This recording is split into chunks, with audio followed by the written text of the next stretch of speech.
ಎಲ್ಲರಿಗೂ ನಮಸ್ಕಾರ. ನಾನು ಶಕುಂತಲಾ ದೀಕ್ಷಿತ್. ಮಾನ್ಯ ಡಿ.ವಿ.ಜಿ. ಗುಂಡಪ್ಪನವರ ಮಂಕುತಿಮ್ಮನ ಕಗ್ಗದ ಸಪ್ತಾಹದ ಇಂದು 4ನೆಯ ದಿನ. 4ನೆಯ ದಿನದ ಕಗ್ಗವನ್ನು ನಾನಿವತ್ತು ವಾಚನ ಮಾಡುತ್ತಿದ್ದೇನೆ. ಇದರಲ್ಲಿ ತಪ್ಪುಗಳು ಕಂಡುಬಂದಲ್ಲಿ ದಯವಿಟ್ಟು ಕ್ಷಮೆ ಇರಲಿ. ಏನು ಜೀವನದ ಅರ್ಥ, ಏನು ಪ್ರಪಂಚಾರ್ಥ, ಏನು ಜೀವ ಪ್ರಪಂಚಗಳ ಸಂಬಂಧ, ಕಾಣದಿಲ್ಲಿರ್ಪುದೇ ನಾನು ಮುಂಟೆ, ಅದೇನು ಜ್ಞಾನ ಪ್ರಮಾಣವೇ ಮಂಕುತಿಮ್ಮ.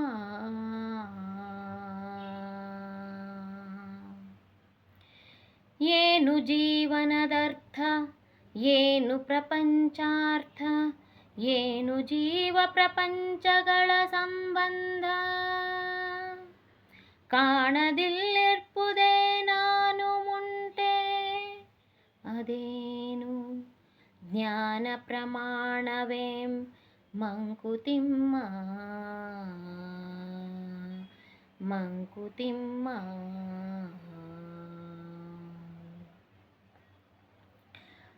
ಇದರ ಭಾವಾರ್ಥ, ಕಾಣದಿಲ್ಲಿರ್ಪುದೇ ನಾ ಮುಂಟೆ ಅಂದರೆ ಕಾಣದೆ ಇಲ್ಲಿ ಇರುವುದು,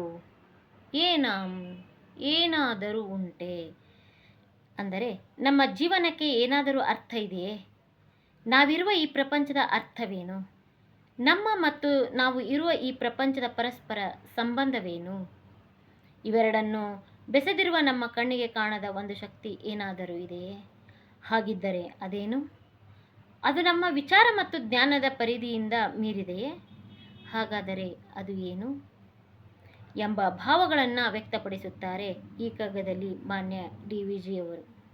ಅಂದರೆ ಇಲ್ಲಿ ನಮ್ಮ ಜೀವನದ ಬಗ್ಗೆ ತುಂಬ ಅರ್ಥಗಳಿರುವುದರಿಂದ ಇದಕ್ಕೇನು ಅರ್ಥ ಎಂದು ತುಂಬ ಪ್ರಶ್ನಾರ್ಥಕವಾಗಿ ಡಿ.ವಿ.ಜಿಯವರು ಇಲ್ಲಿ ಕಗ್ಗವನ್ನು ವಾಚನಪಡಿಸಿದ್ದಾರೆ. ವಾಚಕರೇ, ಅಲ್ಪ ಸ್ವಲ್ಪ ವಿಚಾರ ಮಾಡುವ ಶಕ್ತಿ ಇರುವವರು ಸಹ ಈ ರೀತಿಯ ಪ್ರಶ್ನೆಗಳನ್ನು ತಮ್ಮಲ್ಲೇ ತಾವು ಅನೇಕ ಬಾರಿ ಕೇಳಿಕೊಳ್ಳುತ್ತಾರೆ ಅಲ್ಲವೇ. ನಾವು ಹುಟ್ಟುತ್ತೇವೆ, ಬೆಳೆಯುತ್ತೇವೆ, ಬದುಕುತ್ತೇವೆ ಮತ್ತು ಒಂದು ದಿನ ಸಾವಿನ ತೆಕ್ಕೆಗೆ ಬೀಳುತ್ತೇವೆ. ಈ ಎಲ್ಲಕ್ಕೂ ಏನಾದರೂ ಅರ್ಥವಿದೆಯೇ? ನಾವು ಇಲ್ಲಿರುವಾಗ ನಮ್ಮ ಜೀವನದಲ್ಲಿ ಜ್ಞಾನದ ಜೊತೆಯಲ್ಲಿ ಪ್ರೀತಿ, ಪ್ರೇಮ, ಕೋಪ, ದ್ವೇಷ, ಅಸೂಯೆ, ಅನುರಾಗ ಮುಂತಾದ ಹಲವು ಭಾವನೆಗಳನ್ನು ನಾವು ಬೆಳೆಸ್ಕೊಳ್ತೇವೆ. ಆ ಭಾವನೆಗಳ ಜೊತೆಗೆ ನಾವು ಸಹ ಎಲ್ಲರ ಜೊತೆಗೂ ಸಹ ಜೀವಿಸ್ತೇವೆ. ಈ ರೀತಿಯ ಜೀವನಕ್ಕೇನಾದರೂ ಅರ್ಥವಿದೆಯೇ?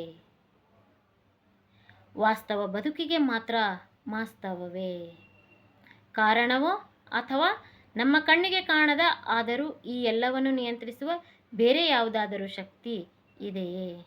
ಇದ್ದರೆ ಅದರ ಸ್ವರೂಪವೇನು ಮತ್ತು ಅದರ ಕಾರ್ಯವೈಖರಿ ಏನು ಎನ್ನುವುದು ಎಲ್ಲ ವಿಚಾರವಂತರಿಗೂ ಬರುವ ಸಂದೇಹಗಳನ್ನು ಇಲ್ಲಿ ವ್ಯಕ್ತಪಡಿಸ್ತಾರೆ. ಪ್ರತಿ ಜೀವಿಯ ಹುಟ್ಟು ಏಕಾಗುತ್ತದೆ. ಭೌತಿಕ ಕಾರಣವು ಎಲ್ಲರಿಗೂ ಗೊತ್ತು. ಆದರೆ ಭೌತಿಕ ಕಾರಣವಿಲ್ಲದೆ ಬೇರೆ ಏನಾದರೂ ಕಾರಣವಿದೆಯಾ ಎನ್ನುವ ಹುಡುಕಾಟದಲ್ಲಿ ಇದ್ದಾರೆ. ಆ ಕಾರಣವೇ ನಮ್ಮ ಪ್ರತಿ ನಿಮಿಷದ ಕಾರ್ಯಗಳನ್ನು ನಿಯಂತ್ರಿಸುತ್ತದೆ. ನಮ್ಮ ಭಾರತೀಯ ಸಿದ್ಧಾಂತದ ಪ್ರಕಾರ ಪ್ರತಿ ಜೀವಿಯು ಒಂದು ಪೂರ್ವ ನಿಯೋಜಿತ ಕಾರಣಕ್ಕಾಗಿ ಜನಿಸಿ ಮತ್ತು ಆ ಪೂರ್ವ ನಿಯೋಜಿತ ಕ್ರಮದಲ್ಲಿಯೇ ತನ್ನ ಜೀವನವನ್ನು ನಡೆಸುತ್ತದೆ ಎಂದು ಹೇಳಲ್ಪಟ್ಟಿದೆ. ಅಂದರೆ ಒಬ್ಬರು ಹುಟ್ಟಿದರೆ ಅದಕ್ಕೆ ಒಂದು ಕಾರಣವಿದೆ, ಅವರ ಜೀವನಕ್ಕೂ ಸಹ ಒಂದು ಕಾರಣವಿದೆ, ಅವರು ಹೀಗೆ ಬಾಳಬೇಕು ಎಂಬುವ ಒಂದು ಜೀವಿಸಬೇಕು ಎಂಬುವ ಒಂದು ಕಾರಣವಿದೆ ಅನ್ನೋದನ್ನು ಇಲ್ಲಿ ಸ್ಪಷ್ಟವಾಗಿ ಇವರು ಹೇಳುತ್ತಾರೆ. ಹಾಗಿದ್ದರೆ ಆ ಕಾರಣದ ಮೂಲವೇನು, ಆ ಕಾರಣಕ್ಕೆ ಕಾರಣಗಳೇನು, ಕರಾರುಗಳೇನು, ಬಹಳ ಕ್ಲಿಷ್ಟವಾದ ಪ್ರಶ್ನೆ ಅಂತಲೇ ಇಲ್ಲಿ ಹೇಳ್ತಾರೆ ಡಿ.ವಿ.ಜಿಯವರು. ನಮ್ಮ ಋಷಿಮುನಿಗಳು ಸಹ ಈ ರೀತಿಯ ಪ್ರಶ್ನೆಗಳಿಗೆ ಉತ್ತರವನ್ನು ಕಾಣಲು ಮಾಡಿದ ಪ್ರಯತ್ನದ ಫಲವೇ ಭಾರತೀಯ ವೇದಶಾಸ್ತ್ರಗಳು. ನಾವು ವೇದಶಾಸ್ತ್ರಗಳನ್ನು ಓದಿದರೆ ಅದರಲ್ಲಿ ಕಾಣಬಹುದೇನೋ. ಉಪನಿಷತ್ತುಗಳು, ವೇದಗಳು, ಶಾಸ್ತ್ರಗಳು, ಉಪನಿಷತ್ತುಗಳು ಹೀಗೆ ಎಲ್ಲರಲ್ಲೂ ಸಾಮಾನ್ಯವಾಗಿ ಉದ್ಭವವಾಗುವ ಮತ್ತು ಎಲ್ಲರೂ ವಿಚಾರ ಮಾಡಬಹುದಾದ ಅಥವಾ ಮಾಡಲೇಬೇಕಾದ ಪ್ರಶ್ನೆಗಳ ಸ್ವರೂಪವೇ ಈ ಕಗ್ಗ. ಈ ಒಂದು ಜೀವ ಹುಟ್ಟಿದ್ಯಾಕೆ, ನಾವು ಬೆಳೆಯೋದ್ಯಾಕೆ, ಜೀವಿಸೋದು ಯಾಕೆ, ನಾವು ಹೀಗೇ ಬೆಳೆದಿರಬೇಕು, ನಾವು ಹೀಗೇ ಮಾಡಬೇಕು, ನಮ್ಮ ಜೀವನವನ್ನು ನಾವು ಹೀಗೇ ನಡೆಸಬೇಕು ಎನ್ನುವುದನ್ನು ನಾವು ಹೀಗೇ ಮಾಡಬೇಕು ಅನ್ನೋದನ್ನು ನಾವು ಇಲ್ಲಿ ಕಂಡುಕೊಂಡಿದ್ದೀವಿ ಅನ್ನೋದನ್ನು ಡಿ ವಿ ಜಿಯವರು ಎಲ್ಲ ಜೀವರಾಶಿಗಳಿಗೂ ಗೊತ್ತು. ಆದರೂ ಅದರ ಒಂದು ಭಾವಾರ್ಥವನ್ನು ಇಲ್ಲಿ ತುಂಬ ಚೆನ್ನಾಗಿ ವಿವರಿಸಿದ್ದಾರೆ. ಇಂದಿನ ಕಗ್ಗವಾಚನದ ಸಂದರ್ಭ ಮುಗಿಯಿತು. ಧನ್ಯವಾದ.